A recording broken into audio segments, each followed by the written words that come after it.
नमस्कार मंडळी, स्वागत आहे आपलं किचन आईचे या यूट्यूब चॅनलवरती। आजची आपली रेसिपी आहे रवा उपीट किंवा उपमा सुद्धा म्हणतात। मऊ मोकळा आणि झटपट बनणारा असा हा नाश्त्याचा प्रकार म्हणजेच रवा उपीट। इथे गॅसवरती मी कढई गरम करायला ठेवलेली आहे। त्यामध्ये 2 ते 3 चमचे तूप टाकायचं आहे।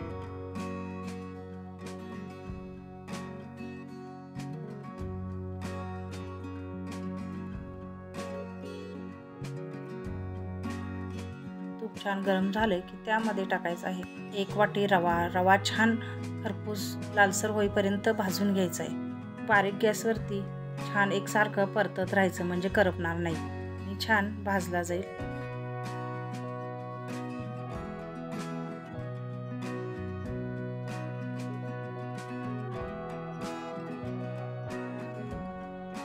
रवा इथे बघा किती छान फुललेला आहे, म्हणजे रवा छान भाजलेला आहे आपला। आता आपण रवा काढून घेऊया। एका प्लेटमध्ये मी रवा काढून घेतलेला आहे आणि त्याच कढईमध्ये 2 पळी तेल टाकलेलं आहे।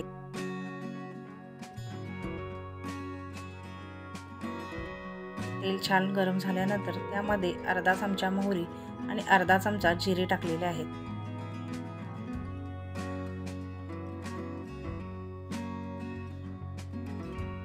दहा 12 कढीपत्त्याची पानं सुद्धा इथे टाकायची आहेत। आता इथे या स्टेजला पण शेंगदाणे टाकायचे आहेत। मुठभर शेंगदाणे घेतलेले आहेत आणि ते टाकायचे आहेत। कुरकुरीत होईपर्यंत तळून घ्यायचे आहेत, परतवून घ्यायचे। म्हणजेच उपमा खाताना सुद्धा आपल्याला शेंगदाणे असेच कुरकुरीत लागतील।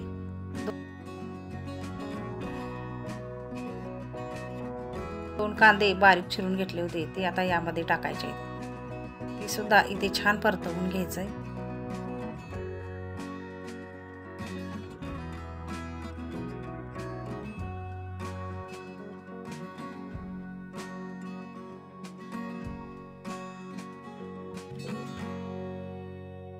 कांदा छान परतवून झाला की त्यामध्ये 3 ते 4 मिरच्या इथे बारीक कट करून ठेवलेल्या होत्या त्या यामध्ये टाकून परतवून घेणार आहे। मिरचीचं प्रमाण आपल्या आवडीनुसार आपण कमी जास्त करू शकतो।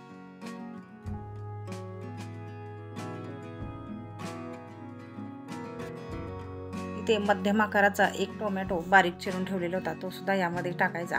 मऊ होईपर्यंत परतवून घ्यायचा आहे।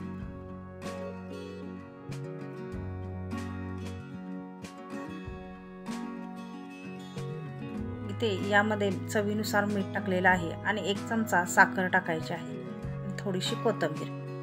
हे सर्व यामध्ये परतवून घेतलेलं आहे। जर तुम्हाला हळदीचा वापर करायचा असेल तर या स्टेजला इथे हळद टाकायची आणि ती सुद्धा याच्याबरोबर परतवायची।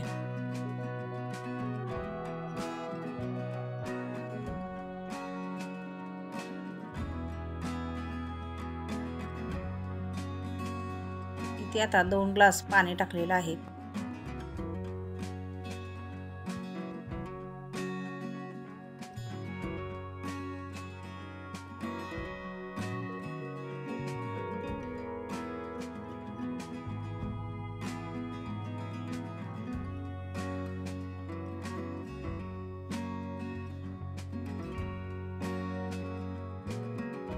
पाण्याला छान उकळी येऊ द्यायची।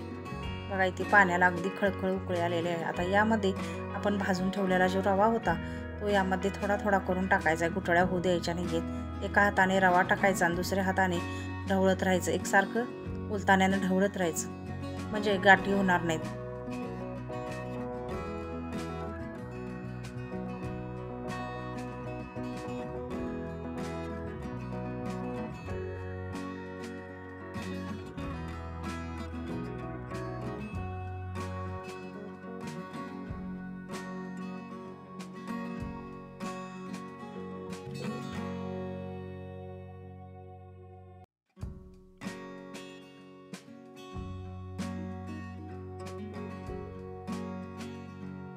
आता ह्यावरती 2 ते 3 मिनिटांसाठी आपण झाकण ठेवायचं आणि बारीक गॅसवरती असं सोडून द्यायचं। 2 ते 3 मिनिटांनंतर बघा इथे किती छान आपला उपमा झालेला आहे। मऊ मोकळा अगदी सुटसुटीत झालेला आहे। तर आजच्या नाश्त्याचा प्रकार तयार आहे खाण्यासाठी।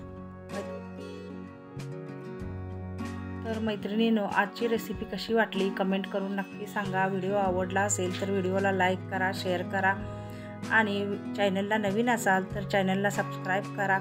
व्हिडिओ शेवटपर्यंत पाहिल्याबद्दल धन्यवाद।